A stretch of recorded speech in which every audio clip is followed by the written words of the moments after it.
Good afternoon, everybody. This is Melesha Bailey with Love for Life Wellness. Welcome to Sister Saturday. I am so excited to be with you guys today. I took a little break, a much needed break. I was supposed to be working on some new materials, but I think I just needed to give my brain a break. So I enjoyed the break. I have been working on some new things that are going to be coming up, but I am excited for our first Sister Saturday, and I'm just beyond excited to have Amity Farr with us today as our first guest for this since our break. So Amity, can you say hello to everybody? Hello. And Melesha, thank you so much for having me on Sister to Sister. I am so glad for the honor. Well, it's our honor to have you. And my goal with the Sister to Sister Saturday, started this about a year ago, and I just wanted to form a group for women so that we can encourage and empower each other. And my goal is to get other women to come on. That's why it's called Sister to Sister, because most of the time I talk with other sisters, and then the goal is to reach other women talking about a whole slew of issues that are going to help empower, encourage, inspire women to be their best selves. And so my tagline for my business, Love for Life, is live the rest of your life as the best of your life. And so we talk about health and wellness goals. I've had all kind of guests on the show, but my goal is to have all kinds of people talking about real estate and finances and, keeping your yard up, mechanicalism, anything, just things that are going to help us as women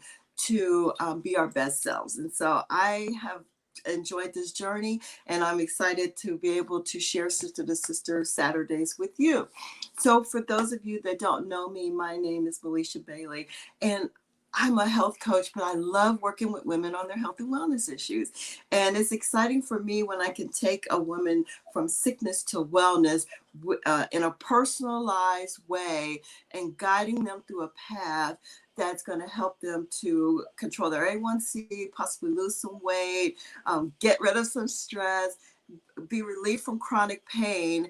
And I do it because these are the things that I have suffered with, and I was able to heal myself through diet, mindset, exercise. And so my goal as a nutritional health coach is to help women to go from sickness to wellness, get control of their lives, and to be the best they can be. And so that's what I do as a health coach. I have all kinds of health coaching programs, but the main thing I do lately is I do the hair tissue mineral analysis, and I'll talk a little bit about that later. But that's been a game changer for my business, because the hair analysis is we take your hair, you send it off, and it gives you a big picture of what's going on inside of your body. So I love that, and I love talking to women all across the country. I'm actually in Dallas, Texas today with my aunt. So if you don't see my normal room background, this is why. But when you do this, you could go anywhere. So I am just excited to have Amity Farr. She is a declutter coach, and we're going to be talking about decluttering your mind. Because if your space is cluttered, then your mind is possibly cluttered, and then it can lead to all kind of issues. Am I correct, Amity? Absolutely, yes. So, Amity, can you just tell us a little bit about yourself, please? Sure, Melesha.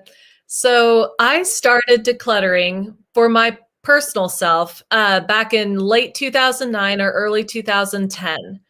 And at that time, my house was not quite wall-to-wall furniture, but it was pretty near. And I had a pronounced shopping habit. And so in about 3 years' time of going through my house twice a year, every year, I realized that not only was I getting rid of stuff, but I was also starting to feel less stress, and my money picture was changing, and the amount of personal time that I had was changing also, even though I was full-time employed.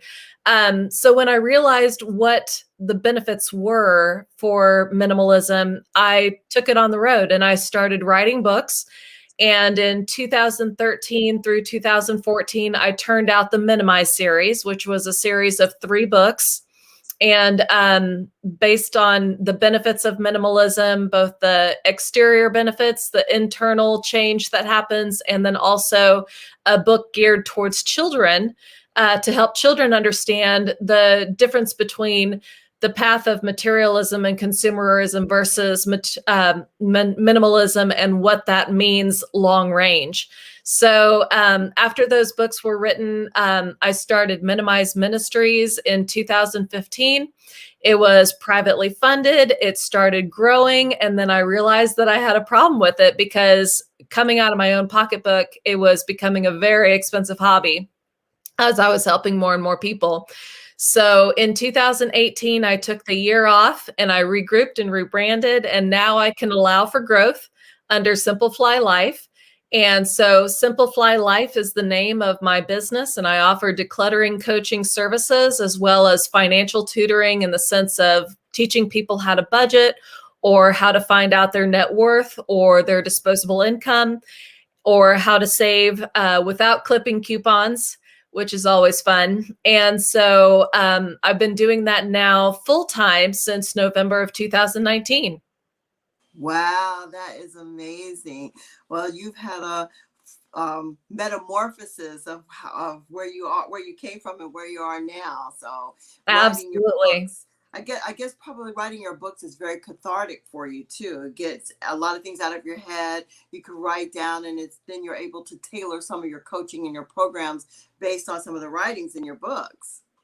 Very much so. Yes. A lot of the book material I go back to for presentations and things of that nature. And it was a chance for me to mainly journal about it. And Hmm. a lot of the content of the first book was just realizing, hey, this is significant and this is what's going on inside of me. And these are the changes that I'm seeing. And these are the benefits that I'm seeing. So it was more of a diary approach to writing for the first one. And by the fourth book, though, it's geared towards my clients.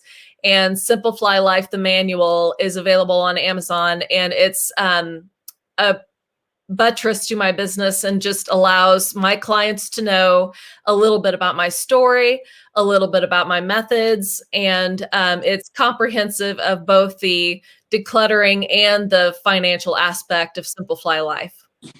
So let me ask you a question. When you are starting to work with somebody, and say I don't know if you've ever worked with hoarders or anything like that. You walk into their house and they have a lot of stuff. And I'm sure if they have a lot of stuff, and not only is the house cluttered, their mind is cluttered. Maybe they may be having some health issues because of the clutter. Is it hard for people to let go of some of the things that they feel has value to them? They feel it has value to them, but it really has no real value. Is that hard for people? Sometimes, yes, it depends on the person. I've had people with cluttered homes that were so ready to get rid of so much, and they cleared a swath through their home. Others have been more slow to change, and that's okay too. Something about minimalism is you've got to go at your own pace. And if you go too quickly, you can garner regret, and that's not healthy. That's not the point of downsizing. So the people who are ready, though, can let it go quite quickly and quite decisively. But I have worked with a few that are not quite ready to do it. But it's interesting. They are in a spot where they are stressed out by their stuff and they're overwhelmed. But they do have hangups or quirks or whatever you want to call it that doesn't let them go ahead and complete the process. And there's 3 barriers that I run into. And honestly, Melesha, I have not run into a 4th barrier in my practice in the years that I've been doing it. And the 3 are sentimentality. So when people are sentimental about their items, that can be a barrier to letting go, just in case, Hmm. which, is the preparedness aspect of things. And then also keeping up with the Joneses. Hmm. And the interesting thing about the Joneses is it's not even our neighbors anymore. It's what we see through magazines, Hollywood stars, really famous people is what we're comparing ourselves to, and Mm-hmm. finding our lives lacking because we're comparing ourselves to this ideal that comes through the media. Mm-hmm. And I could go on and on about media and the advertising aspect of what has happened to our culture as far as materialism goes. But those three barriers are what I see so common in people and not being able to release. See, I have a hard time with cars and the items with history that is dear to me or my family. I understand that. That was a Facebook. I can't see who that is. I need to go to my Facebook account. But I understand that, like, my mom passed away. And so I got rid of a lot of her stuff. But, I still have boxes of her books and her writings. And there's some things that has been hard to get. Kimberly Corbin is watching. Hello, hello, Kimberly. Thank you for watching today. Kimberly is the CEO of the Doula Foundation, and I've been doing some work for her. Thank you for coming on today. We're talking about minimalism today, Kimberly. Thank you for being on. So yeah, it can be hard trying to get away from stuff, and we're used to. So when you say minimalism, is it just getting rid of stuff you don't use, maybe downsizing and getting to a smaller place, really having items that you actually use or need, but getting rid of things that you really don't need? Is that what minimalism is about? Yes, you're very much on the track of it. So minimalism, as far as I define it, is a vehicle that you can use to achieve your dreams. And the Mm, whole point in downsizing and getting rid of the excess is to create room for what really matters in life and be able to do the things that you wish you could do when otherwise you're chained to debt and to a job that you don't like. So, the minimalism, though, the expression of it is entirely individual. And so, for instance, a homemaker and an NFL linebacker, those two are going to have completely opposed expressions of minimalism, but they can both be very minimal in their lifestyle. And so, I like to think of minimalism's end goal as living with what you need and a few mhm. wants. And so it's really Okay. about getting rid of the excess and creating room for what really matters. Yeah, I was talking with a lady here. She's visiting, and she was saying that she's ready. She's ready to go through her closets and get rid of all these clothes and all these purses. And she said she had all this designer stuff. And I guess it comes at a point in life where I've amassed all this stuff, but it's not giving me joy. I don't need it. It's just taking a room. And so it comes a point in time where you're ready to get rid of it. So when you're talking about minimalism too, when you're downsizing to a house, they have those tiny houses. I think about those tiny houses. Now, I don't know if I can live in a tiny house, but I am willing to have a smaller space of just what I need. But I think I need a lot of space. Is that hard for people to do something, to do that? So, not many of my clients have actually moved from one place to another. I have had a few that have been downsizing. And what I find for those people is they do a big purge before they move and they do a big purge after they move, because Mm-hmm. you can anticipate only so much what the new space is going to be like. And you may find once you get into your new space that it's entirely not what you thought. So Mm-hmm. there may be a Mm-hmm. need for a second purge.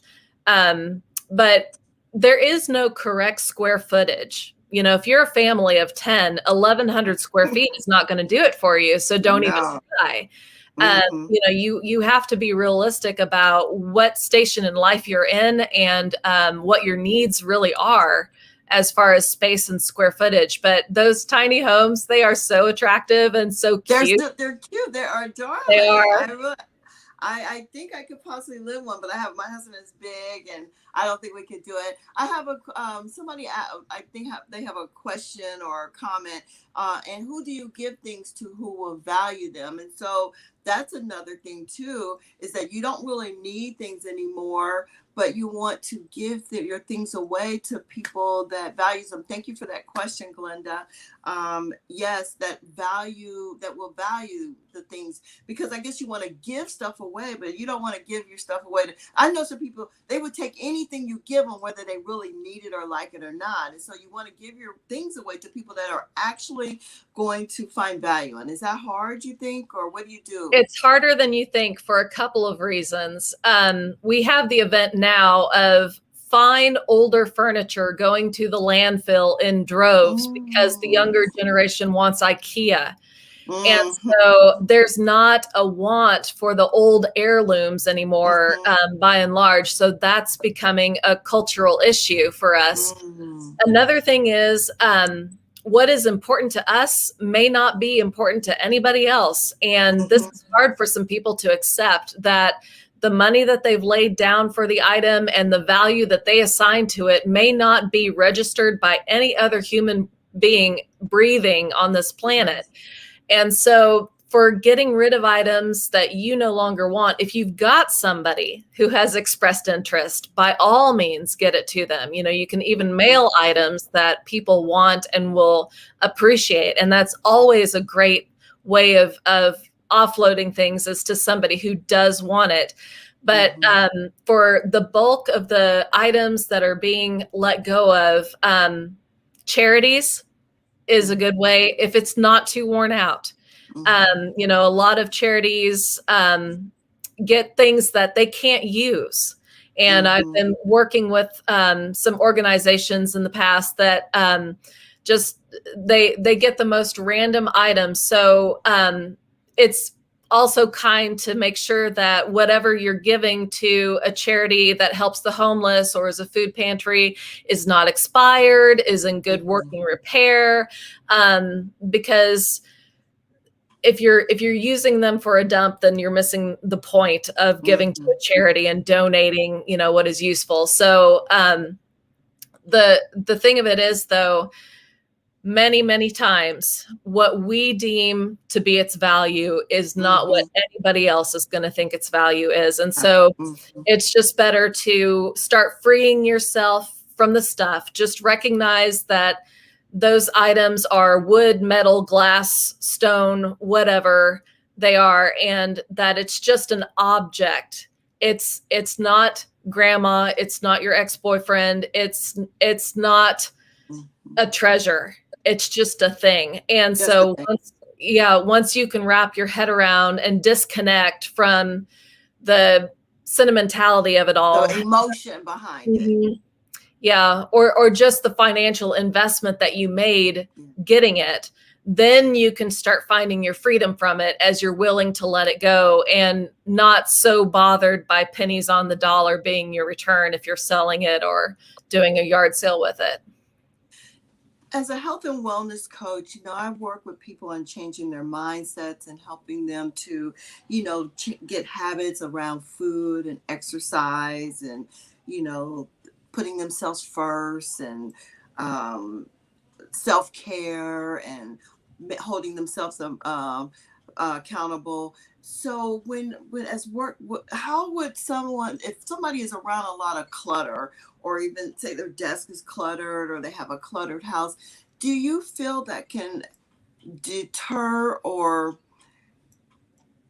not lessen, but keep people from moving forward in their health and wellness journey if their whole the world around them is all cluttered and jumbled up? Absolutely. And women especially. There are studies that have been done by reputable clinics. And the one that escapes me now was a well-known, reputable health and wellness.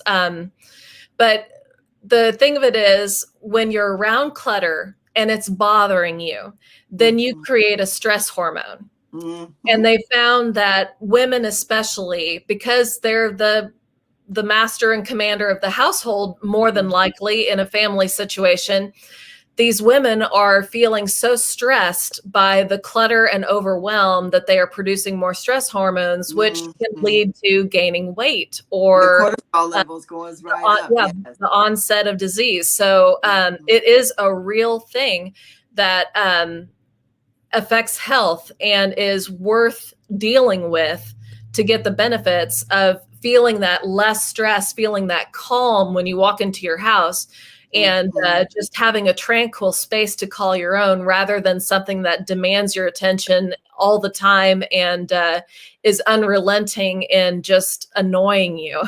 Mm-hmm. So, Mm-hmm. That is so, so true.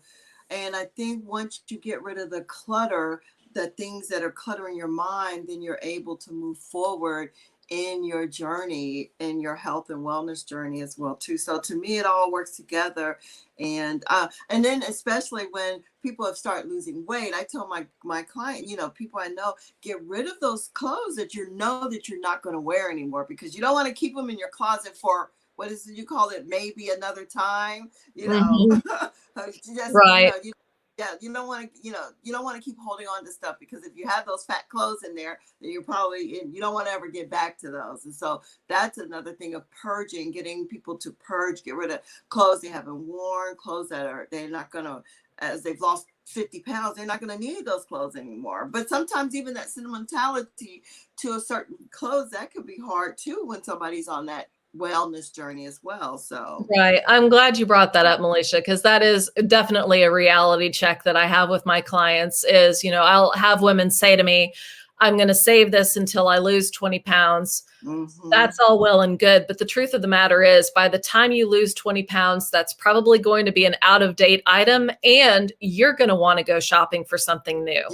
And Yes. so it's one of those things of, just in case, and also sentimentality working together. But the reality is that your wardrobe should encompass items that you feel terrific in, that Yes. are your size, your current size, that you can hold your head up and feel confident in any situation, that you don't have to worry about what your clothing is doing in a certain situation, just so you feel like a queen in what you're wearing, and that it is very much a flattering fit.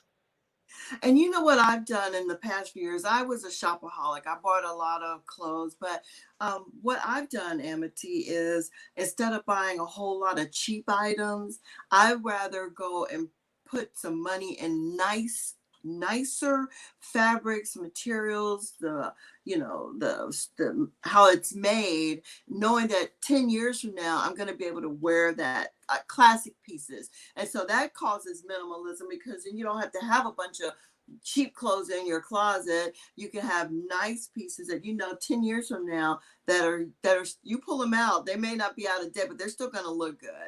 Yes, absolutely. That's the way I shop as well. I'll give you a Mm-hmm. little expose here.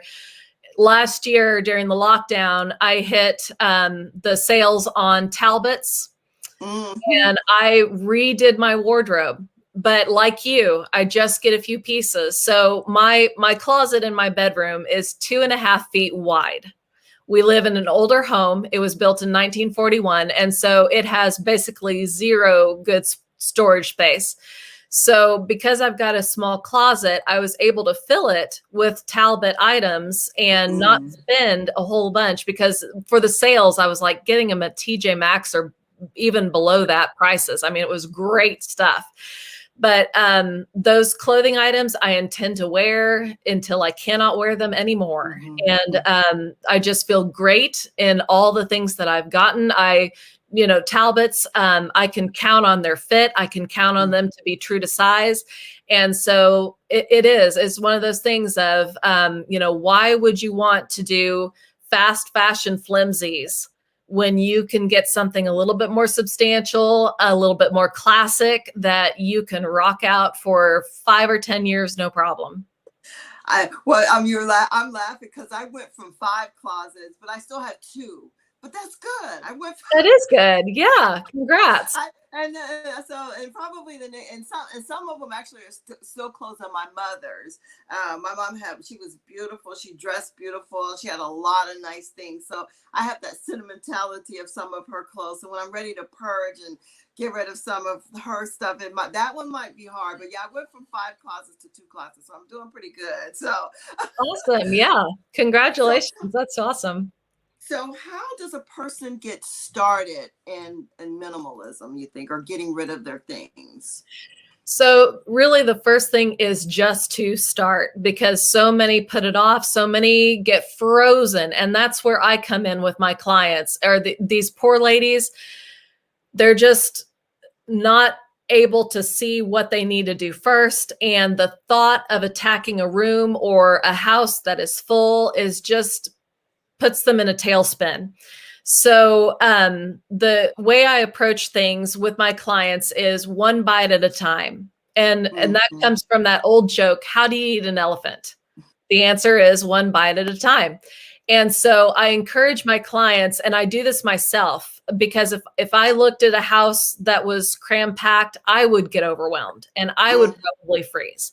But if I can just focus on one corner of it, or one drawer or one shelf, and mm, attack that until it's done, and then move on to something else, that really helps my focus. And that also helps me not get into that place of just feeling like this is never going to end. And it's amazing with my clients how fast it goes. I always work together with my clients. I like coaching. I am an educator mhm, first, servant mhm, second. mhm, And so I enjoy working alongside my clients, and I don't want them to go off, and shop for 3 hours and then come back to what I've done.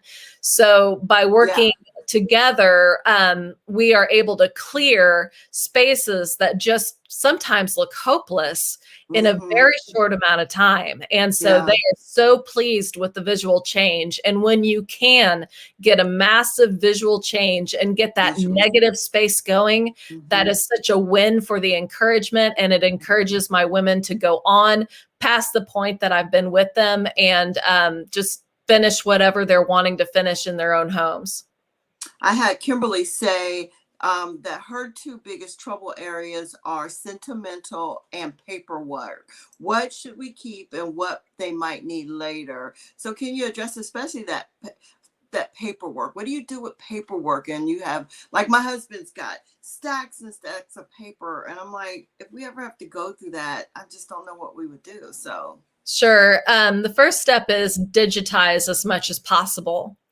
And a scanner is great, or I'll kind of branch over and then come back to paperwork. But for sentimental items that you have a connection to, such as a boyfriend's Leatherman jacket or old class ring that you no longer need, take a picture of it with your phone. That way you'll still have that connection to that person or that emotion that it represents, but you can let the actual item go at that point. And that works wonders. So then you trade your physical clutter for digital clutter, but I it does work well to do that. And so you can have a photo album to sift through of the pictures that you've taken. And as far as the paperwork, a lot of people dwell in ignorance about what they really need to keep and what they can let go. And so I would encourage that person to look online for resources about how long do you need to keep a bank statement? How long do you need to keep tax records? How long do you need to keep that credit card receipt? And make their determinations based on what they are finding as far as the legality involved of keeping your records and what you might need and might not need. For my own personal a way of dealing with paperwork, I've got um, 3 accordion folders, and I keep my important papers in a fireproof bag here at home. So I don't even use a safety box. But the accordion folders, one is deep archives, where I'm probably going to have to hang on to it for more than 5 years, like insurance paperwork or any kind of medical bill receipt, as far as like what if it was something significant. The other accordion folders, one is a revolving 12-month folders for like bills and everything. I keep my phone bills and my credit cards bills for about a year. And then Mhm, if I haven't had a dispute in a year, I let it go. And mhm, that's just me personally. That's not a standard on the internet that I found. And then that third accordion folder, I put important papers that need to hang around, but probably don't need them for a few months. And then at the end of the month, I check the next month and pull out any kind of paperwork that I've put in there. And so it's ready to go, but it's not in my face or in a pile in my home between that time. So does that make sense? That makes a lot of sense. I used to Okay. have those accordions. I wonder what happened to them, but I like that. So, and my husband has those too. So I think we can go back to that, putting that. I think I like that idea of putting, because then you know where they are. And then I love the idea about taking picture for sentimentality, because like I said, I have a lot of my mom's clothes in there. Some of them I can't wear, but I can't, it's been hard to get rid of them. So I'm going to do that. I'm going to take pictures of some of the clothes that she Great. had and that I thought I was going to wear. And I like that, being able to put it in a photo. And that's a great, great tip. So, Kimberly, I hope that answered your questions, what you should keep and what you might need later.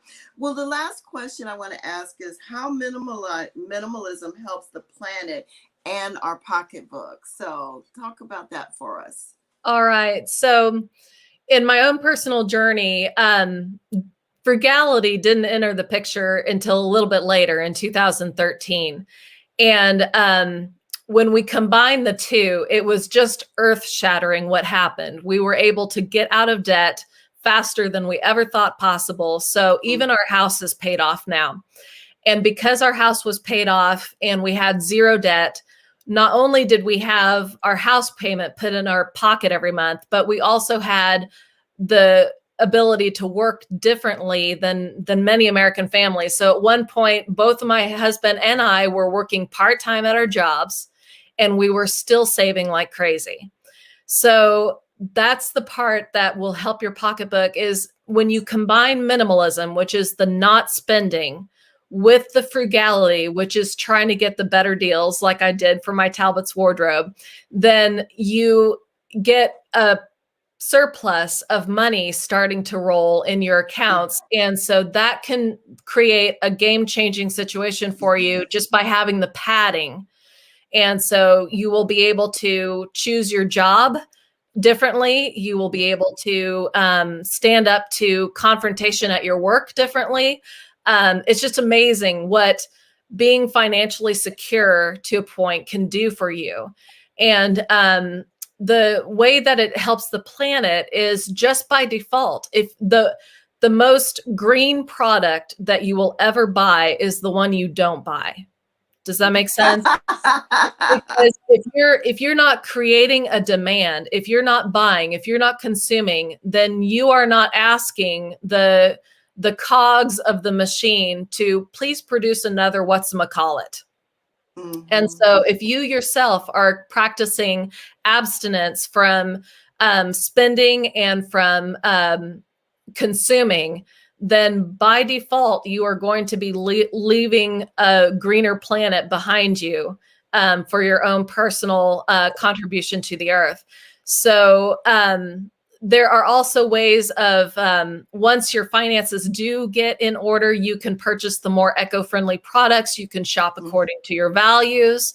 And so you might be able to make a choice that somebody else with a more dire financial situation might not be able to make, and purchase the higher end things that will last and last and last, like you were saying with the clothes, rather than sending things on to the landfill after a few uses. And so in my own personal world, I have declared open war on single-use plastic items in my home. I really try to not do that as much as possible, and I have been able to make gains. And so a really cool caveat is our trash service that we use here. We use, they've changed companies now. They were WCA, whatever WCA turned into. We're on bag service, which means that it behooves us to not put as much out. And so by having the sustainability built into our lifestyle and staying away from single-use plastics, making sure that whatever we buy as much as possible can be recycled. We set our trash out between one time a month and once every 2 months, one bag of trash. And we also pay less than the average person for our trash service because we're buying the bags and because we're putting them out so infrequently. Our total trash bill across the year can be anywhere from $39 to under $70.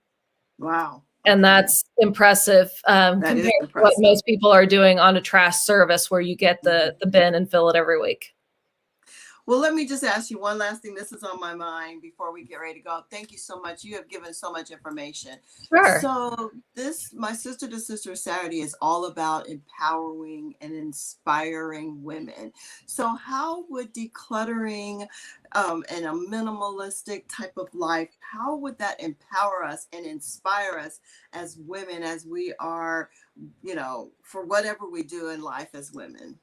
Sure. So going back to what we touched on earlier about it's a vehicle to live your dreams. So when you get rid of the excess, when you get de-stressed, when you are with an abundance of free time and money in your pocket, you are a brand new woman and you are able to live differently than others. You are able to pursue the dreams that you want to pursue. If I hadn't been able to work part-time, I probably would have never set pen to paper and wrote those 3 books to get me started. And so just having the abundance of time and having a different financial picture really allowed me to pursue my dreams. And I think that's important to every woman is the Yeah. ability to pursue her dreams. I mean, who wants to die with your dreams in your chest still? Oh my God. So minimalism has been a way for me to follow my dreams, to pursue my passions, to work and live differently than I ever thought that I would live when I was turning 30. And so it has been a game changer, and I cannot stress that enough. It just opens up so many opportunities and possibilities that are not possible with debt and a job that you don't like. I love that. So, as women, the inspiration is we're able to follow our dreams, do what we love doing, impact Mhm. the world, impact our families, impact our communities, and to live a life of purpose. And so, if you're not cluttered down and hung down with a lot of stuff, then you're able to go out and be our beautiful, fantastic self as women and make our impact on the world, whether we're being a Mimi, a best grandmother, business owner, CEO, whatever. And so I like that. And so thank you for that, because if we're not, that makes a big difference if we don't have embroiled in debt and embroiled in clutter and all that stuff. It frees us and to be our best self. And like my tagline is, live the rest of your life as the best of your life. And so I can see how minimalism, especially if you're in your 50s or 60s, getting rid of stuff, and then you're able to go into your later years without all that, like a noose around your neck. So that's empowering to Absolutely. me. Yeah. Yeah, I'm glad you see it with me, and you've nailed it on the head. It is transformative and it is freeing. And I would say that the thing that Simplify Life sells is freedom. So Freedom. Well, thank you, Amity. So if anybody that's watching today wants to declutter their homes, declutter their offices, declutter I think of decluttering, especially if you're on a wellness journey as well too. If you're trying to get healthy, eat food, you want to make sure that your kitchen is ready, that you don't have a lot of stuff in your kitchen. You want to make sure your kitchen is stocked with the things that you need to prepare those healthy, neat meals. And so, like, I have a big drawer full of all kind of spoons and stuff. So I'm going to get rid of some of that stuff. Only use what I need.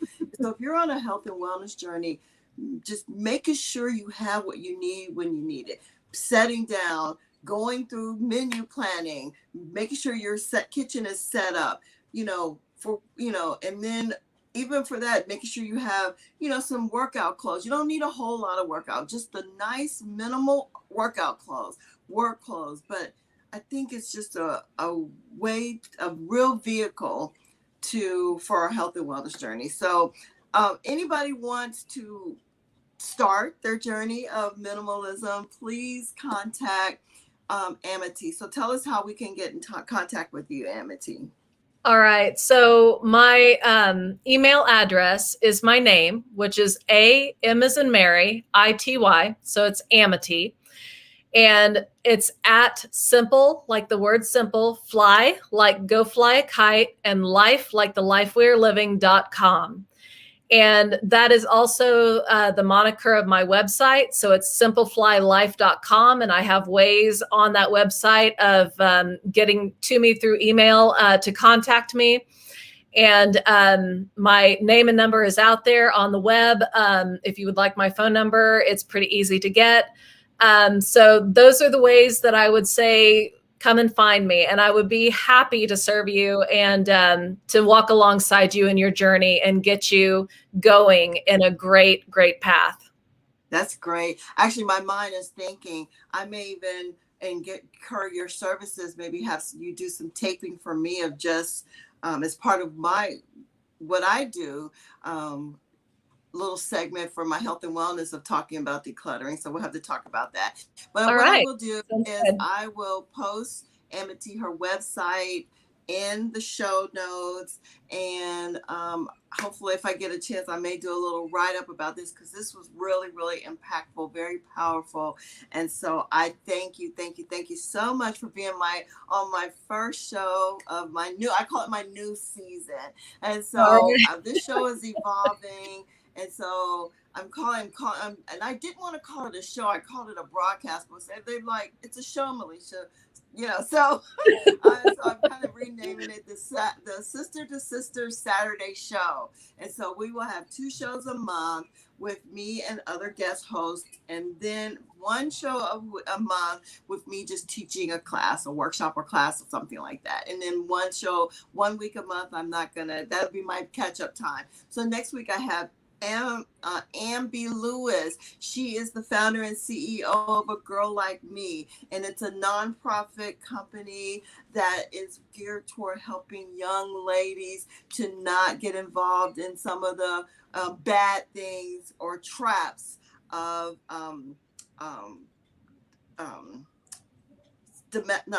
prostitution, sex trafficking, and things like that. So I'm really looking forward to having Miss Amby Lewis with us next week. But thank you so much, Amity. Thank you, Being. Melesha.